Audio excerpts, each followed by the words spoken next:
দেখুন, ইসলামী ছাত্র শিবির তার প্রতিষ্ঠা লগ্ন থেকে চেষ্টা করেছে জ্ঞানের জগৎ নিয়ে কাজ করার জন্য। ইসলামী ছাত্র শিবির তার জনশক্তি থেকে শুরু করে প্রত্যেক স্তরে যারা ইসলামী ছাত্র শিবিরকে সমর্থন করে, কোলাবোরেশন করে কাজ করেন, প্রত্যেক ম্যান পাওয়ারদেরকে ইসলামী ছাত্র শিবির একটা সিলেবাস অনুসরণ করার কথা বলে। অর্থাৎ এই স্কিল লেভেলের যে জনশক্তি রয়েছে বা শিক্ষার্থী, কলেজ লেভেলের শিক্ষার্থী, ইউনিভার্সিটি লেভেলের শিক্ষার্থী, যিনি যে লেভেলে অধ্যয়ন করুক না কেন, সেই লেভেলের শিক্ষার্থীর জন্য একটি জ্ঞানের স্তর প্রয়োজন হয়। সেই জ্ঞানের স্তরের মধ্যে অবগাহন করে ন্যূনতম জ্ঞান অর্জন করার জন্য যে প্রয়াস, সেটি ইসলামী ছাত্র শিবির সবচেয়ে বেশি দেখে। বাংলাদেশে একসময় বলা হতো বাম সংগঠনগুলো শুধুমাত্র একটি গাইডলাইন মেনটেন করে তার সঙ্গে পরিচালনা করে। শিবির প্রতিষ্ঠা হওয়ার পর থেকে 1977 এর পর থেকে ইসলামী ছাত্র শিবির সে ধারায় নতুন মাত্রা যোগ করেছে। ইসলামী ছাত্র শিবির শুধু জ্ঞান নিয়ে কাজ করছে এমন না, বরঞ্চ জ্ঞানের যে পরিধির বিস্তার ঘটানো সম্ভব এমন কোন যে অঙ্গগুলো রয়েছে সেগুলো আমরা কাজ করছি। বাংলাদেশে আপনি কোনো সংগঠন পাবেন না যারা বছরে 12টি পত্রিকা বের করে। ইসলামী ছাত্র শিবির মাসিক, দ্বিমাসিক, ত্রৈমাসিক মোট 12টি পত্রিকা বের করে। আমরা দেখানোর চেষ্টা করি পত্রিকার মাধ্যমে যে একটা স্কুল লেভেলের শিক্ষার্থীকে কোন পত্রিকা পাঠ করা উচিত। ইংলিশ মিডিয়ামে যিনি পড়াশোনা করেন তার কোন ধরনের ম্যাগাজিন পাঠ করা দরকার।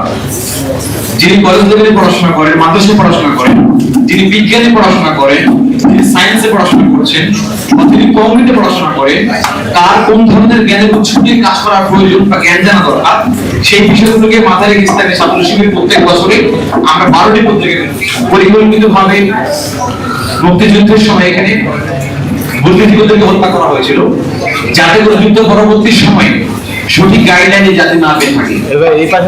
এই পরবর্তী সময়ে জ্ঞানের সংকটের কারণে এবং প্রায়োগিক জ্ঞানের সংকটের ফলে বাংলাদেশ আজকে 55 বছরে একটি ভালো দায়িত্ব পরিণত হতে পারে।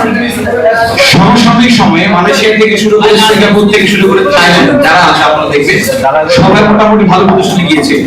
শুধুমাত্র বাংলাদেশ পর্যাপ্ত পরিমাণে গবেষণা, থিঙ্ক ট্যাঙ্ক এবং জ্ঞানের জগৎ না থাকার রাস্তা পিছিয়ে যাচ্ছে। এমনকি ইসলামী ছাত্র শিবিরকে পর্যন্ত তাদের ম্যান পাওয়ারদেরকে আলাদা সিলেবাস তৈরি করে পড়াশোনা করতে হচ্ছে, কারণ সরকারের পক্ষ থেকে, গভর্নমেন্টের পক্ষ থেকে পৃথক কোনো জ্ঞানের বিশাল কোনো বিস্তার নাই। যেমন দেখুন, আপনারা স্কুল লেভেলে, কলেজ লেভেলে যে শিক্ষার্থীরা পড়াশোনা করছেন তাদেরকে নৈতিক শিক্ষা ঐচ্ছিক করা হয়েছে। অর্থাৎ যে কোনো ধর্মের শিক্ষার্থী তিনি তার পড়াশোনার মাধ্যমে একাডেমিকলি তার ধর্মকে তিনি জানতে পারছেন না। এরকম অনেক গুরুত্বপূর্ণ বিষয়গুলো একাডেমিকে বন্ধ করা হয়েছে। আজকে ইসলামী ছাত্র শিবিরকে বাধ্য হয়ে পাঠ মূল্যায়ন পরীক্ষা আয়োজন করতে হয়। অর্থাৎ ছাত্র শিবির মনে করে একজন জনশক্তি ছাত্র শিবিরের সাথী হওয়ার জন্য যে ন্যূনতম কোরআনের জ্ঞান থাকা প্রয়োজন, নৈতিকতার জ্ঞান থাকা প্রয়োজন, ন্যূনতম ইকোনমিক্সের জ্ঞান থাকা প্রয়োজন, রাষ্ট্র কাঠামোর জ্ঞান থাকা প্রয়োজন। এই জ্ঞানটি না থাকলে পলিটিক্যালি কেউ হতে পারে না। এই অ্যাওয়ার্ড ইনশিওর করার জন্য ছাত্র শিবিরকে সিলেবাস তৈরি করতে হয়েছে এবং সেটা রিভিউ করার জন্য বারবার নতুন করে আবার পড়াশোনা করার জন্য নতুন করে আবার পরীক্ষা আমাদের দিতে হচ্ছে। যদি একাডেমিকলি আমাদের কালচারটা খুব ভালো হতো, যেখান থেকে জ্ঞানের জগৎ শিক্ষার্থীরা পেয়ে ক্লাস থেকে, তাহলে হয়তো ইসলামী ছাত্র শিবির কষ্ট করে প্রোগ্রাম আয়োজন করতে হতো না। কিন্তু ইসলামী ছাত্র শিবির বাধ্য হয়ে একটা জ্ঞান নির্ভর প্রজন্ম তৈরি করার জন্য স্বার্থে এরকম প্রোগ্রামগুলো আয়োজন করে থাকে।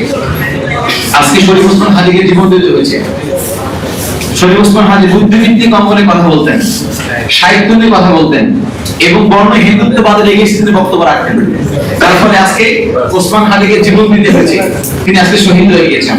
আমরা বলতে চাই, আপনারা খেয়াল করে দেখবেন যেখানে 90% মুসলমানের দেশ, সেখানে আমাদের কালচারকে কি প্রমোট আমাদেরকে করা হয়।